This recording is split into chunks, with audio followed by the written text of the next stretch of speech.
A 6.1 magnitude earthquake struck Turkiye's northwestern Balikesir province on Sunday, killing one person, injuring 29, and toppling 16 buildings. Interior Minister Ali Yerlikaya said the 81-year-old victim died after being pulled from the rubble. Search and rescue operations have since ended, with no further casualties or major damage reported.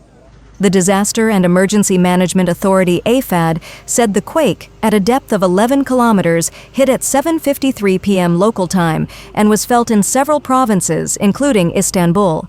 The German Research Center for Geosciences measured it at 6.19 magnitude and 10 kilometers depth. President Recep Tayyip Erdogan offered condolences and said aid efforts were immediately mobilized.